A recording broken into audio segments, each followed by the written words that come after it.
We haven't seen two people genuinely dislike each other since Conor Khabib. You know what I mean? Like, everyone's always dead cordial and all right, where I hate him. I absolutely hate him. Like, I want to inflict pain on his life. He's fat. He's not someone that looks big because he has that muscle. It's because he's very undisciplined. Did you think it might get physical? I saw fear in his eyes, and you know, the eyes never lie. Ilia's just said in the cage there, he's gonna submit me. He won't do that. He said it because he knows he can't knock me out. I will put that little bit in his place. Get it buffed. When I saw him last time, he got an hand sanitizer bottle bounced off his pod. I don't understand you anything.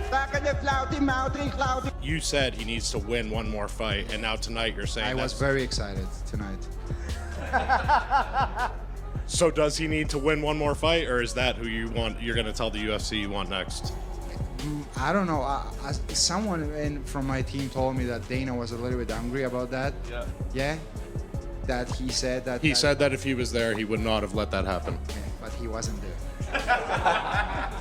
In America, you keep getting booed. Is that because you're fighting fan favorites? And yeah, for sure. Do you believe at some point the American fans will cheer you on? 100%. Maybe with Paddy. In the UFC, true, personal animosity between fighters is a rare commodity. We often see manufactured hype, but the rivalry brewing between Paddy Pimblett and Ilia Topuria feels different. It feels genuine.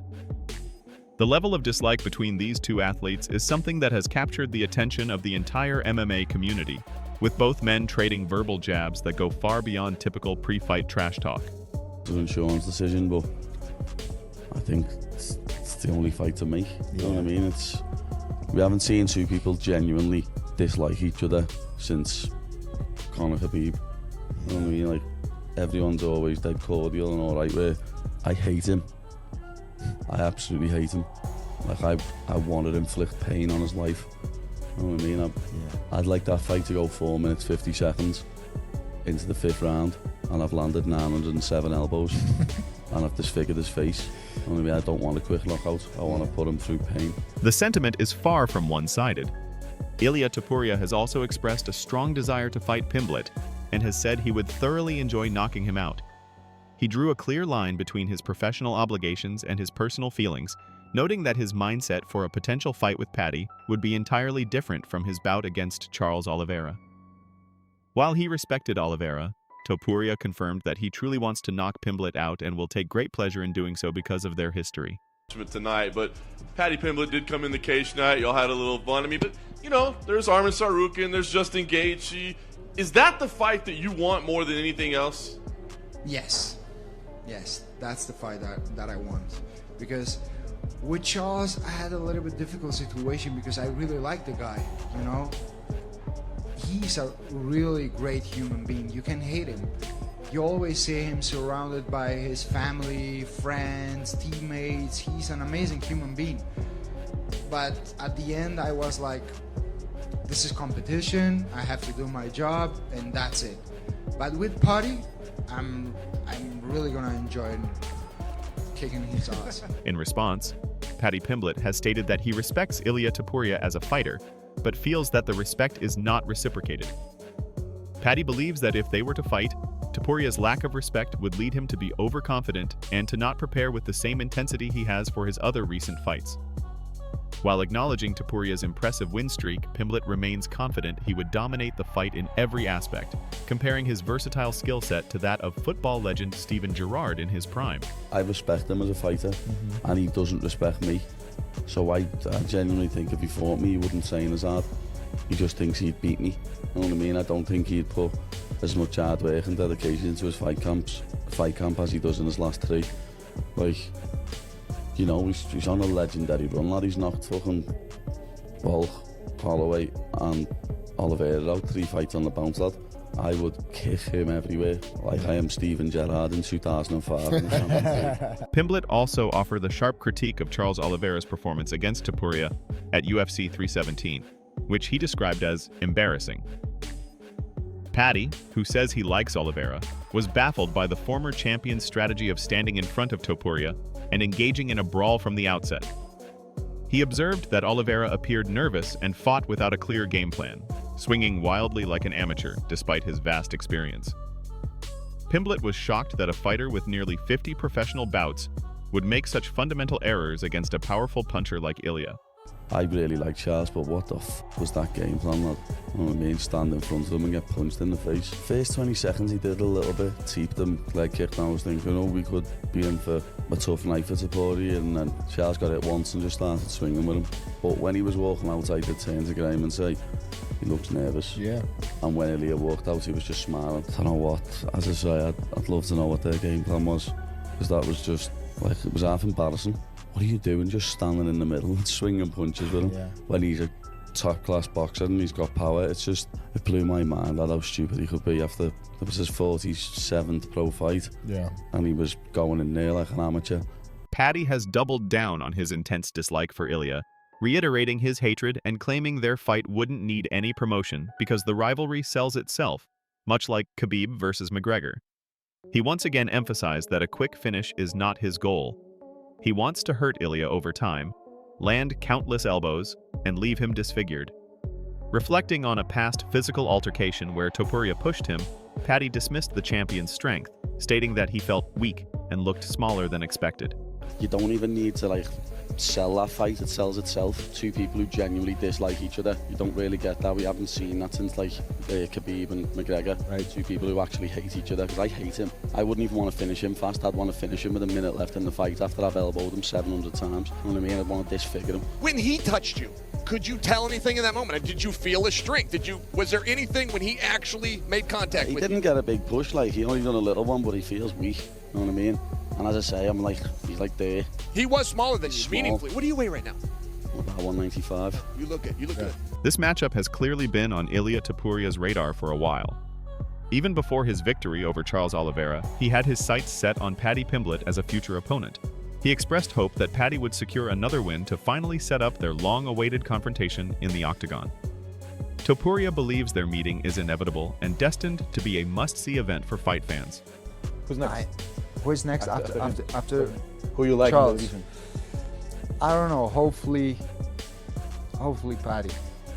Hopefully, yeah, hopefully. Hopefully he gets one more fight. He wins that fight, of course, and finally we can be in the same octagon together. It's just a matter of time. I think that it's gonna happen. If you ask me, it's gonna happen. While Topuria doesn't hide his disdain for Paddy, rooted in their long-standing rivalry, he remains eager to settle the score in the cage. Despite calling Pimblett a hypocrite and suggesting he is undeserving of the fight, Ilia has said he would accept the matchup immediately. He sees it as an easy win and believes fans would enjoy the trash talk and build-up, but he is certain the outcome would be another dominant victory for him. Bueno, está Paddy, por ejemplo. Él es otro hipócrita, yo te lo digo. Yo recuerdo una vez compartimos una rueda de prensa y él me dijo una cosa que era: mira, yo estoy peleando en el main card, tú estás peleando en los preliminares, tipo una bobada así. Y yo ahora me pregunto, yo tengo 2 cinturones, ¿tú dónde estás? ¿Sabes? ¿Quién es Paddy Pimblett ahora mismo? ¿Y por qué se tendría que merecer ahora mismo pelear conmigo? La verdad que si pudiera yo elegir una pelea, pelearía con él porque cae fatal, la verdad. Cae como el culo. Y a mí me encantaría regalarle ese combate a todos los fanáticos, porque desde hace mucho tiempo yo creo que dentro de la UFC no se ve una pelea de verdad.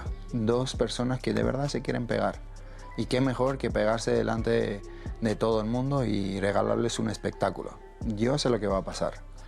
Y no va a ser ningún bien para él. ¿Qué va a pasar? Lo que ha pasado con todos. Following UFC 317, Paddy Pimblett discussed the potential matchup with Tom Aspinall, revealing they already have a complete game plan designed to defeat Ilia. Paddy is confident their fight would be a massive event for the UFC. He explained that his strategy would not be to simply engage in a boxing match, as others have, but to utilize his complete MMA arsenal to challenge Ilia everywhere and silence his critics definitively. His critics wrong, once and for all. That could be done like early next year. Paddy winning the title, easy. Well, maybe even this year. If Ilia wins and says he wants to fight me, the UFC will make that fight. I think so. Because they know it's a money fight. As Ben was saying, that's like one of them fights where they'll do a world press tour, lads like McGregor, although I know I'd beat him.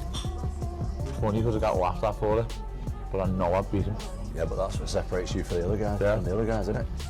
We've already talked about a game plan to beat him, lad. I know how to beat him. No one goes for his weaknesses when he fights us. Everyone just tries to have a boxing match with him. I'm not going to come out and have a boxing match with him. I'm going to beat him with my all-round MMA game. And as I said, no, I'd beat him, lad. And I reckon I'd proper hurt him and just shut everyone up even more like I love to do. Paddy has also been vocal about his physical advantages, calling Ilia a derogatory name and insisting he is much bigger than the champion. He expressed a desire for a stare-down to showcase the size difference to the public. While giving Ilia credit for his talent, Paddy claimed Topuria was fast-tracked to the title only because Alexander Volkanovski had already cleared out the featherweight division. He also mocked Ilia for reportedly needing 6 months to make the featherweight limit, contrasting it with the criticism he receives for his own weight management. Ilia's a midget, you know what I mean? People don't understand how much bigger I am than Ilia. I'm so much bigger than him. People don't realise. I'd love to do a stare down with him, just so everyone could see how much bigger I actually am than him. Don't get me wrong, he's very good, you know what I mean? I'm not gonna, just because I don't like him, doesn't mean I'm gonna sit here and lie. But I also think he got fast-tracked to the belt because Volk had cleared the featherweight division out already. If he wants to come to lightweight, I'm here waiting, you know what I mean? I'll be there to welcome him. I don't think anyone else in the division has got more of a claim to welcome him to the division than I have. I'd love to have a fair fight with him and kick him all over the gaff. You against Ilia Topuria. Para dentro de 5 semanas, ¿qué dirías? Yeah. I'd snatch his hand off for it. But I seen Ilia saying something the other day that he needs 6 months to make featherweight. I know. I get called fat when I can make weight in like 2-3 months tops. And I need 6 months to make weight. I know. I get called unprofessional. Earlier in their feud, Paddy questioned Topuria's move to the lightweight division, accusing him of running from tougher fights at featherweight. He mocked Ilia's size, calling him tiny, and claiming he could no longer make 145 pounds. Paddy suggested that Ilia moved up to avoid a rematch with a recovered Volkanovski and other rising contenders. He said he would have had more respect for Ilia if he had defended his featherweight belt a few more times before moving up. I was thinking, wow, you're stupid. Why have you moved up to this division? Like, he's tiny. He's like 5'5", 5'6". I don't understand why, like, he has the audacity to call me fat when he's saying he can't make 145 anymore when he's a midget. Like, it just doesn't make sense. I think he ran from 145, to be honest, because he knew Volk not coming off a knockout loss 12 weeks earlier would give him a much tougher fight than his first fight with him. And then he also had Evloev and Lopez to fight. Like, I would have had a lot more respect for Ilia if he would have defended that belt 2 more times. And then I think he would have been able to keep his belt and not have to vacate it and move up and fight Islam or whoever has the belt at the time. But I don't think he deserves a straight title shot, and I don't think the UFC do either. I think he's going to have to fight someone in the top 3 or something if he wants to get a title shot. So, what do you think? Who takes it when these two finally lock horns? Does Paddy's all-around game and size advantage win out? Or does Topuria's precision and power prove he's on another level? Let us know your prediction in the comments below. And if you enjoy deep dives into the biggest stories in MMA, make sure to hit that like button and subscribe to the channel. Thanks for watching.